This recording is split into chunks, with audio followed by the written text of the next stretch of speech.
What's up, YouTube? I'm back with my back-to-back. I already did my first video like 2.5 hours ago. So we're back with our second half-to-half video.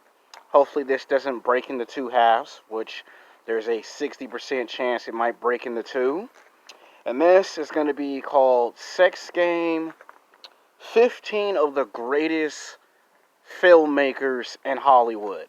So this is going to be 15 of the greatest filmmakers, the best film directors, past, present, and future. And I will be making a spin-off, and I mean this, I will be making a spin-off, so don't be thinking it's just going to be a one and done. This is a video that was supposed to be done in the summertime, but unfortunately I decided, let's give it a shot. It's supposed to be this is the big project that I was talking about last week, or 2 weeks ago.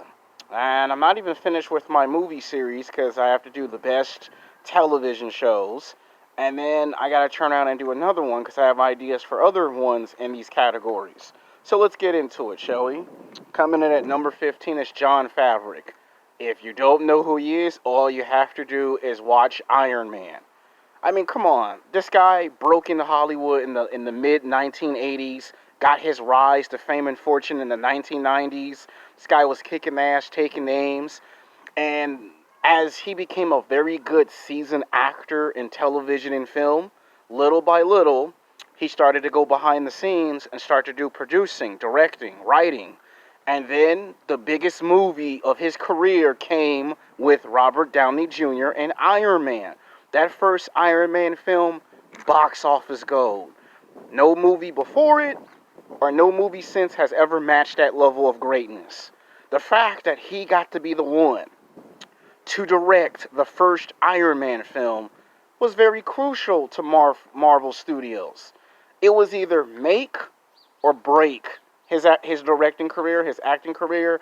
Same thing with Robert Downey Jr. They put it all in his hands, and not only that he rejuvenated his career as an actor, he also put Robert Downey Jr. in a place where Robert had never been before. Like, Robert had done great movies before this, but when he done Iron Man, it put him in a class so far at the top that he was already at a place where no one could ever reach. It put him on the same level as Daniel Craig when he did James Bond. And Robert Downey Jr. has had a great career since the first Iron Man film, because it goes back to this movie. If it wasn't for Jon Favreau coming in here and being the producer, the director, the writer, acting in the movie. See, what I like about his style of directing is he doesn't just direct the movie and say, all right, memorize your lines and all that shit. He actually creates a friendship with all his actors and actresses. It doesn't care if you're the best or the worst. He sits down and get to know you outside the movie, so he can have a better fit idea on where to put you in the movie, how to groom you, how to get you better. So when you get put in other movies and he's not there, you will just remember the lessons he taught you. Then to come back and do the highly anticipated sequel. I mean, he did 2 movies, and a lot of people felt that he should have done Iron Man 3, which I think if you do one movie and it's good and it becomes great, and you do the second one, which some people give him some trouble for the second one, which it's not his fault, he did the best he could. But he should have done the third movie. And for him to also be a part of Spider-Man as well, and to still show those acting chops off, so he can act and direct equally great. And you know how hard it is in Hollywood to be a good actor, a good writer, a producer, and a director? You know how hard it is to do all of that? So he should be higher on this list, but the fact that some people didn't think about him in the beginning of his career is a shame. Like, to just see him as an actor for 15 years, and then this movie Iron Man makes it to where if you didn't know who he was before, you should know who he is now. Coming in at number 14, another man that deserves a lot of respect, a lot of credit, Joss Whedon. A lot of people don't know who he is until you name off his movies and his television shows. Buffy the Vampire Slayer from the 1990s, he actually directed it. Like, when you want a female superhero done properly, that's the guy you go get. Like, when you want a female superhero, that's who you go talk to. Like, what he done with Buffy was he gave you a story where, yes, a girl, she's from high school, she kicks ass, she fights vampires, but he also added some qualities to the character. And for a long time, people said that should be the guy who should do Wonder Woman. Now, I know some people are going to say it should have been him, but Patty Jenkins did a very good job as Wonder Woman, and I like the idea that she's coming back for the sequel, which this is going to spin off into the greatest Hollywood female filmmakers of all times. So, yeah, if I do one for the men, it only makes sense I come back and I do one for the women. And then I might make a third one, which I plan to already make, where that's going to consist of black filmmakers, the greatest black filmmakers of all times. Because I don't want no one talking about I'm biased, I'm favoritism, I'm sexist in this videos. I do the best I can. One great video at a time.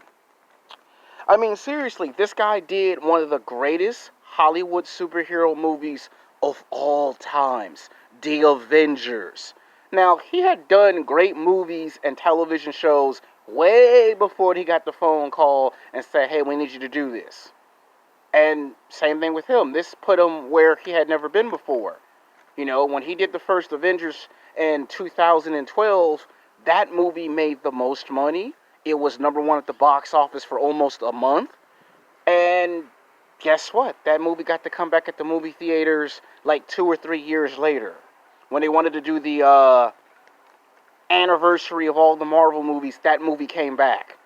And for him to direct the first film, and to make it great, to make it epic, to make it badass, to take all these great personalities, these great characters, and build on what other directors did for the first Thor film, the first Captain America film, the first Iron Man film, to add in the Hulk, Black Widow, Hawkeye, to bring all them characters together and give us one of the greatest cinematic pieces is incredibly great. Then to come back and do the second one. Now, the second one is nowhere near as the goodest on the first level of the first Avengers, but he did direct 2 of them, and some people felt like he should have went on to do the others. And that's like a hard responsibility, like to make the second one as great as the first one. And then to go and do parts of the Justice League movie. I mean, even though the movie wasn't perfect, he did try. And to me, he is going to come back. It was announced that he is going to come back. And who knows, he might make Fantastic Four just like the first Avengers film. And I think he will prove once again that he can create a great masterpiece when given the opportunity. I just wish people stopped giving the guy such a hard time. He deserves more critical reception.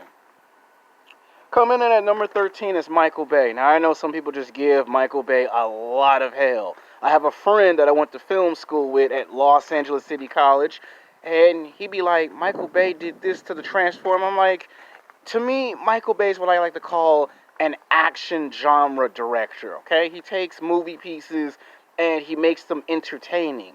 Like, some people want to go home satisfied.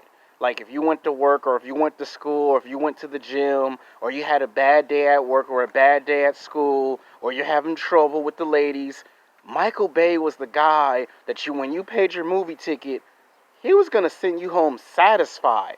You was going to forget that you even had problems to begin with. And he's so great at doing that. Bad Boys 2, Transformers. The first Transformer film, very well written, very well directed. Did it have some problems on production? Every movie has production problems. Second film and the third film, they're just action-packed roller coaster movies. Do they live up to the first Transformers movie? No. Are those Transformer movies perfect? No. But they are action-packed. They are entertaining. And then for him to be executive producer of the Ninja Turtle movie reboots, and to still make them action-packed is incredible. So he showed you that he can be a part of any franchise, Transformers, Ninja Turtles, and then to come back and say Bad Boys 3, and then to hint at Bad Boys 4. So this guy can do multiple franchises. That's how great he is. He breaks the cash. And to me, I understand people be like, they want him to write and make a good story. And I'm pretty sure that maybe one day he will make the great film that has action with a blend of good storytelling. I do believe he has the ability. I just believe that he's more known for being an action genre director that takes set pieces and then give you the best action. So he entertains people. Like, just imagine if they had him come in and do 303. You know it's going to be good because he's going to give you the action in that movie. I mean, just imagine if you wanted to do a Superman reboot. Well, he's good for the action quality. You know, he's going to make sure that it's action-packed. That's what he's known for. Coming in at number 12 is Jordan Peele. Peele. You should know who that is by now. If you don't, I'll remind you. He made the movie called Get Out. Perhaps you've seen it. Badass movie. Show it all the time on cable and television. Now, the thing is, he started in the 1990s when he played that one character from off of Mad TV. And he showed his range as an actor. But behind the scenes, he was more interested and invested in producing, directing, and that's where his career really took off. Then after he gives you that, he gives us another great cinematic masterpiece. So he proves he's not a one-hit wonder or a two-hit wonder. He proves I can come on here and I can make great masterpieces. Now, you're going to have to wait for the movie Candyman because he is on that project. And he has done other movies since then. You know, the Twilight television show reboot. They brought him in. I mean, to be called to reboot a television show, and I told you in my other videos, it's because of him that horror got its resurgence. He resurrected the horror genre in a time and period where people were laughing and making fun of the horror genre. And for him to be a black man to do that, that takes a lot of guts, a lot of courage. That shows he's willing to be creative and think outside the box. Not too many people are willing to do that today. So that's why he's on this list. Coming in at number 11 is Christopher Nolan. Now, I like Christopher Nolan for a lot of reasons. I like the Batman trilogy. It's by far one of the greatest cinematic trilogies of all times. I mean, that's debatable, but I also like the movie Interception, Interstellar. I like all his other movies. People give him hell about his other films, but one thing that you can't deny is that he did come into a period where there weren't that many directors who basically came in and kicked ass and take names. I mean, I'm just trying to tell you guys the truth. I mean, you wish that he would have came in much sooner. Like, he resurrected the Batman franchise, okay? After Batman Forever was not that very good, Batman and Robin was not that very good, people didn't want to see any more Batman films. And he came in and they told him, well, go ahead and do a Batman film. And he told the studios, give me creative control of the characters and I'll make one of the greatest Batman movies you've ever seen. Now, in the beginning, they laughed at him like, yeah, right. And when he made Batman Begins, it was a masterpiece. And all of a sudden, when the movie got critical reception, all of a sudden they told Christopher Nolan it's a good movie, but it didn't really make anyone go out and watch the movie. And his response was, wait for the sequel. And The Dark Knight becomes one of the greatest sequels to a great trilogy masterpiece. He made that trilogy, and then he also done something as the director that no director before or after has ever been successful at doing. That's keeping one actor to play the same character. You had actors before play Batman, where they done one movie or two movies, and then they didn't want to do it a third time. And he was able to convince Christian Bale to do it for a third and final time as Batman. And for him to have to make 3 movies, tell 3 stories with one actor is incredible. And to this day, people always look at Christopher Nolan different compared to when he first started. That'll tell you the guy makes serious movies and people take those movies serious. And then for him to do other movies, bring in great actors, he brings in nothing but the best of the best. It's unfortunate he should be on this list even higher, considering what he does with multiple movie franchises. Like war. He can do war movies. People first thought he could just do superheroes, then he turns around and he does science fiction. Then he turns around and does a war piece. Again, the guy can take any genre and make it a masterpiece. He could take something as simple as a life concept and make it into a movie, and it'll be a masterpiece. Coming in at number 10 is Ryan Coogler. You should know who that is. He directed Black Panther.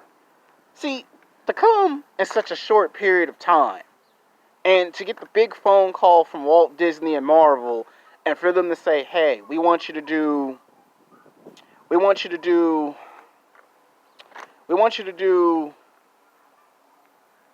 a movie called The Black Panther.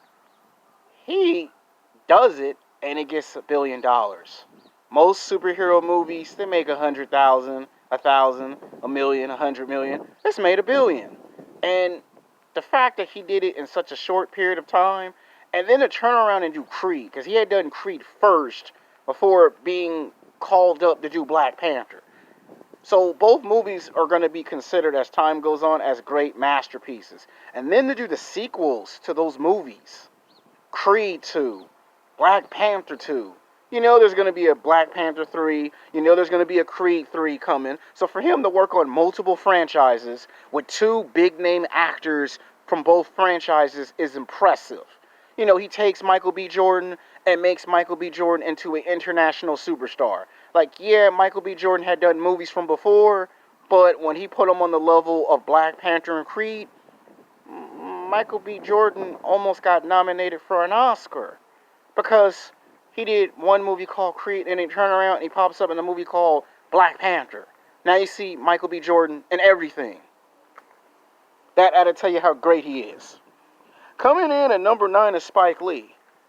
Now, Spike Lee is one of these filmmakers who said he was going to become great. People said, yeah, right. Spike Lee said, you watch. From New York City, from the Bronx. And the fact that he could make any genre he wants. He's made westerns. He's made horror. He's made comedies, romantic comedies, thrillers, action thrillers. Movies like Do the Right Thing, Get on the Bus. Those are some great Spike Lee films. They made a horror movie called Tales from the Hood. Not well received, but still, it was good. A movie called She Hates Me. He makes all these idea concept movies. Whatever you have an idea, he write into a movie. And if it wasn't for Spike Lee, where would some of us be today? Some of us would have never been interested in film school. Some of us would have not been interested in filmmaking, television, producing, directing, writing. Spike Lee kind of came in and opened the door and said, all right, I'm going to be one of those guys that when you hear my name, you know it means more than just the name. You know, it popped up in those Sprite commercials, 7-Up commercials. You see him at the basketball games. You see he hung out with Michael Jordan. That'll tell you the level of greatness of Spike Lee.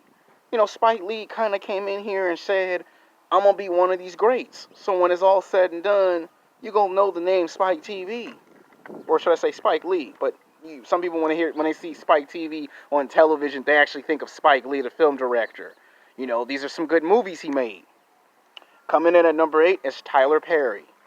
Now, Tyler Perry has dominated the game for a decade and a half, okay? Say what you will about Tyler Perry. Some people hate his movies. Some people like his movies. Some people hate his television shows. Some people like his television shows. Some people hate his plays. Some people like his plays. But most of all his movies and television shows were once theater plays. And the fact that he could play multiple characters. See, we just know him for Medea, but he shows he can act. He shows his range in acting, producing, directing, writing, being an executive producer. And I talked about it in my other video series back in February, when he shocked the world that he could play Alex Cross's character from Alex Cross's books, and then they made the movie called Alex Cross. He played an action hero. You know, there were no comedy in there. There was no Medea. It was a serious guy, a serious actor, and a serious action movie. Then he does it again with the sequel to Star Trek. Nobody thought he would pop up in a Star Trek movie. And just imagine if they called him and said, hey, we want you to do a Star Trek movie, like direct one. Just imagine how good that would be. And the fact that he is able to blend stuff into a movie like For Girls, that's by far one of his best movies. I actually seen it when it came out because I was trying to go see Russell Crowe's movie, but they had a Harry Potter movie come out, and the fact that he managed to take on a movie called Harry Potter. At that time, I think it was Harry Potter 4 or Harry Potter 5. The fact that you're going up against top competition and to actually have success in doing that, gotta make you wonder just how great this guy is.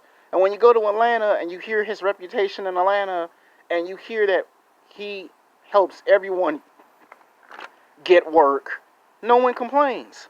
He resurrects people's careers in movies, television, and theater acting. He resurrects careers. He doesn't just make careers, he resurrects them.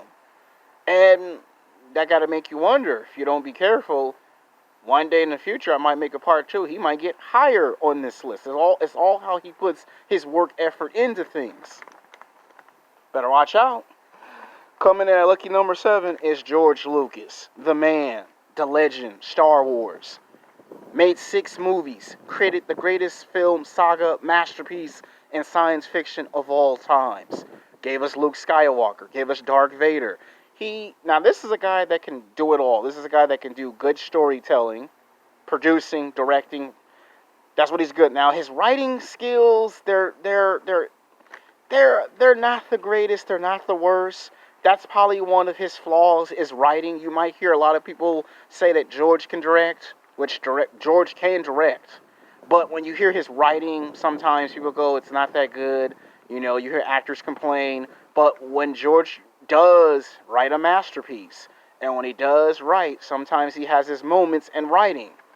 Every now and then he can write. Now I'm not saying he can't, and he can't. What I'm saying is he has his moments with writing. But Star Wars in 1977, my dad always talks about the first movie. And, of course, my dad talks about the one line from Empire Strikes Back. Obi-Wan never told you about your father. I am your father. Of course, my favorite Darth Vader quote is, you don't know the power of the dark side. A lot of Darth Vader quotes. That's basically how you should look at George Lucas. The fact that he can take a concept and 30 years later, when you hear that theme song and you see that name Lucasfilm, you should know what that represents. Coming at number 6, the late great Wes Craven. If anybody wanted to be scared the shit out of, go watch a Wes Craven film. Go watch Nightmare on Elm Street. And then watch the ones he directed. There's the ones he made, and then there's the ones he actually created himself. Wes Craven Nightmare, Wes Craven's new Final Nightmare. Those 2 films are in a class by themselves. Yeah, there are the other 5 movies that came before those, but those 2 make the other 5 movies okay. But those 2 he directed, with true horror, he made Freddy scarier. He made Freddy more intimidating. He made you stay up at night and not want to go to sleep. He made you wonder if you had a dream, would Freddy come in your dream? And he's a genius in the horror community. Because it's film directors like him that inspire me to say, if I ever did horror movies, I got to do it just like George. I got to. Because he was the man in horror. He was the man. And then to pop up into one of his own films to let you know he's just like everybody else. Coming in at number 5 is John Carpenter. Another guy that inspired me that if I was to do horror, then I would have to do it like John Carpenter. I mean, and this guy was multi-talented. I don't think people understand just how much talent he had.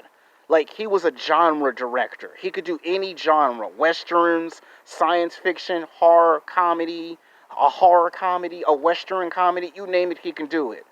I don't think anybody understands how great John Carpenter really was. I mean, and he didn't just produce, write, and direct. He was also a music composer. Not too many people know about that. The way this man did the theme song for Halloween, I don't care if you've never seen any of the Halloween films, but you've heard of the theme song. The way he get on that piano and the way he get down on that piano already makes you go, where's Michael Myers? Where is he? Because he puts his heart and soul into it. Now, I know the first film was great.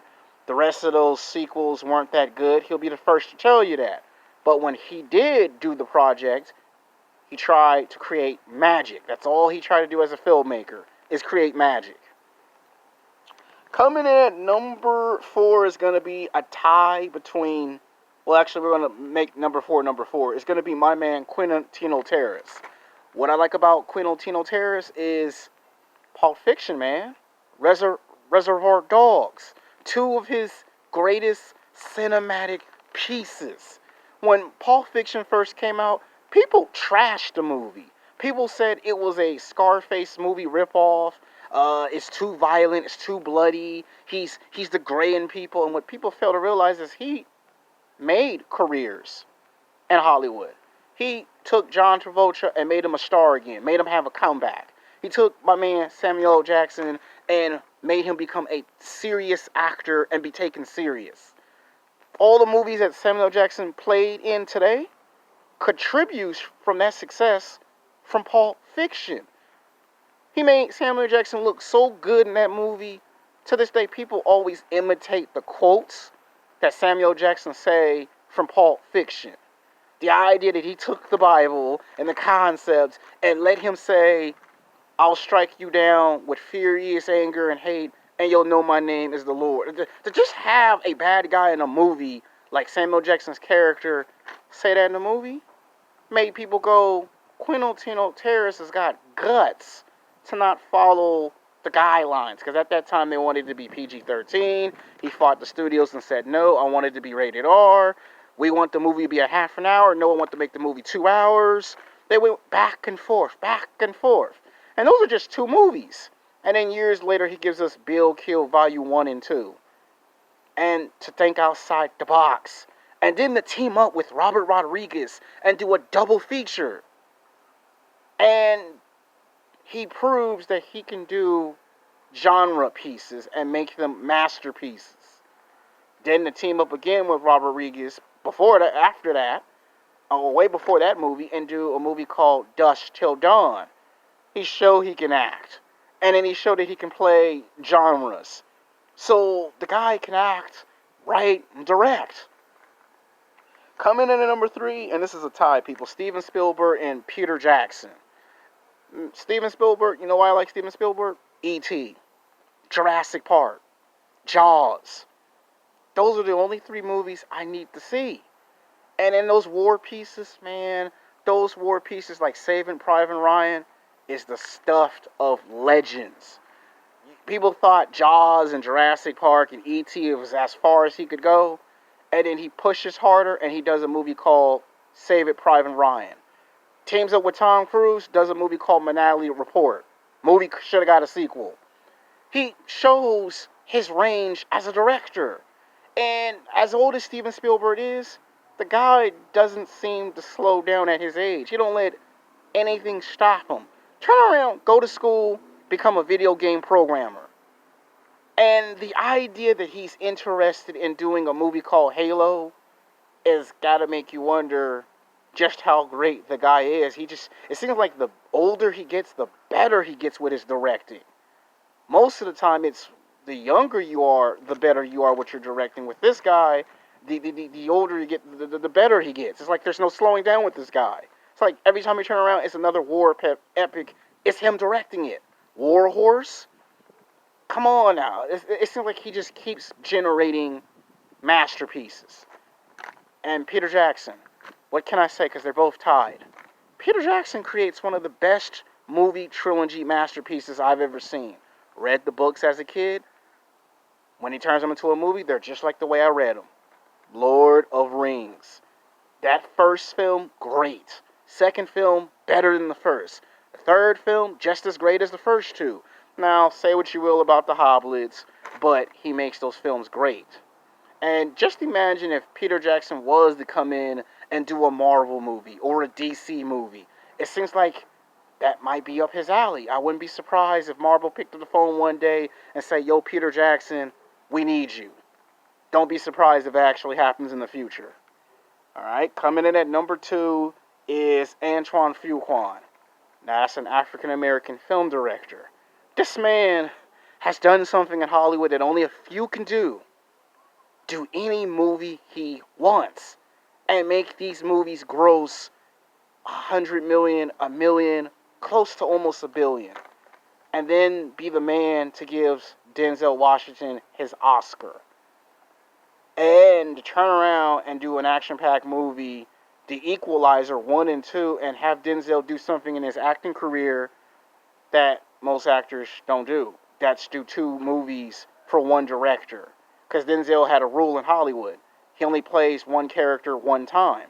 And this was the first time that Denzel liked it, Antoine Fuqua, to come back and do more movies for this man. Book of Eli, good movie, should have seen it. Coming in at number 1, and I know this is going to make some people angry, upset, it is what it is. Can't make everybody happy, can't put everybody on this list. This is a man who was told he would never succeed. This was a man who was told he would never be on this list with the greats. This was a man that looked up to George Lucas, Steven Spielberg, Wes Craven, John Carpenter. He learned from all 4 of these people. And as time went on, he proved critics, skeptics, naysayers wrong. This guy donated his body to science.